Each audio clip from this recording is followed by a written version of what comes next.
ಇವತ್ತು chia seeds ಮತ್ತು ಸಬ್ಜಾ ಸೀಡ್ಸಿಂದು difference ಏನು ಮತ್ತು ಅದರಿಂದ ಏನೆಲ್ಲ ಬೆನಿಫಿಟ್ಸ್ ಇದೆ ಅಂತ ತೋರಿಸ್ಕೊಡ್ತೀನಿ ಬನ್ನಿ. ಇಲ್ಲಿ ಫಸ್ಟು ಚಿಯಾ ಸೀಡ್ಸು ಮತ್ತು ಸಬ್ಜಾ ಸೀಡ್ಸು ಹೇಗಿರುತ್ತೆ ಅಂತ ತೋರಿಸ್ತೀನಿ. ಫಸ್ಟು ಸಬ್ಜಾ ಸೀಡ್ಸ್ ಅಂದರೆ ಈ ಥರ ಬ್ಲ್ಯಾಕ್ ಕಲರ್ ಇರುತ್ತೆ, ನೋಡ್ತಾ ಇರ್ಬೋದು.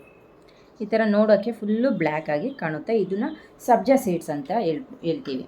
ಇನ್ನು ಚಿಯಾ ಸೀಡ್ಸ್ ಅಂದರೆ ಈ ಥರ ಸ್ವಲ್ಪ ಬ್ರೌನಿಶ್ ಆಗಿರುತ್ತೆ, ವೈಟಿಗೆ ಇರುತ್ತೆ. ಇದು ಚಿಯಾ ಸೀಡ್ಸು. ಇದು ಡ್ರೈಯಲ್ಲಿದ್ದಾಗ ಈ ಥರ ಇರುತ್ತೆ ಫುಲ್ಲು. ಚಿಯಾ ಸೀಡ್ಸು ನೆಂದಾಗ ಈ ಥರ ಆಗುತ್ತೆ. ಈ ಚಿಯಾ ಸೀಡ್ಸು ನೆನೆಬೇಕು ಅಂದರೆ 5 to 6 ಅವರ್ಸು ಟೈಮ್ ತೊಗೊಳುತ್ತೆ.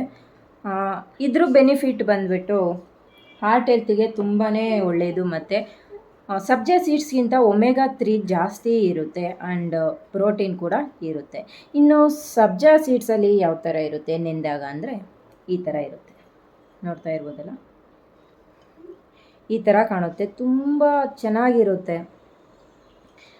ಇದು ನೆನೆಯೋಕ್ಕೆ ಓನ್ಲಿ ಒಂದು 5 to 10 ಮಿನಿಟ್ಸ್ ಸಾಕು. ನೀರಲ್ಲಿ ಹಾಕ್ಬಿಟ್ರೆ 5 to 10 ಮಿನಿಟ್ಸಲ್ಲಿ ಈ ಥರ ಆಗುತ್ತೆ.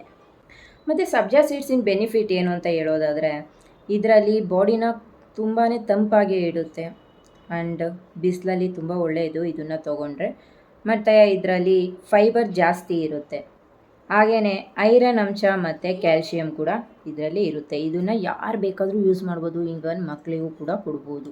ಬಿಸಿಲು ಟೈಮಲ್ಲಿ ಯಾವುದೇ ಜ್ಯೂಸ್ಗೆ ಹಾಕೋದ್ರೂ ನೀವು ಯೂಸ್ ಮಾಡ್ಬೋದು ಇದನ್ನು ಹಾಕ್ಬಿಟ್ಟು. ಈ ಸೀಡ್ಸ್ನ ಇನ್ನೂ ಯಾರೆಲ್ಲ ಯೂಸ್ ಮಾಡಿಲ್ಲ, ಇನ್ನು ಮುಂದೆ ಯೂಸ್ ಮಾಡಿ ನಿಮ್ಮ ಹೆಲ್ತ್ಗೆ ಅನುಗುಣವಾಗಿ. ಈ ವಿಡಿಯೋ ನಿಮಗೆ ಇಷ್ಟ ಆಗಿದೆ ಅಂತ ನಾನು ಅಂದ್ಕೊಂಡಿದ್ದೀನಿ. ಹಾಗಿದ್ರೆ ತಡೆ ಹಾಕಿ ಒಂದು ಲೈಕು ಕಮೆಂಟು ಕೊಡಿ. ನನಗೆ ಈ ವಿಡಿಯೋ ನಿಮ್ಗೆ ಇಷ್ಟ ಆಗಿದೆ ಅಂತ ನನಗೆ ಗೊತ್ತಾಗುತ್ತೆ ಅನ್ಕೋತೀನಿ. ಹಾಗೆ ಈ ವಿಡಿಯೋ ನಿಮ್ಗೆ ಇಷ್ಟ ಆಗಿದರೆ ಲೈಕ್ ಮಾಡಿ, ತುಂಬ ಇಷ್ಟ ಆಗಿದೆ ಅಂದರೆ ಸಬ್ಸ್ಕ್ರೈಬ್ ಮಾಡಿ, ಹಾಗೆ ನನ್ನ ಪೇಜ್ನ ಫಾಲೋ ಮಾಡಿ. Thank you.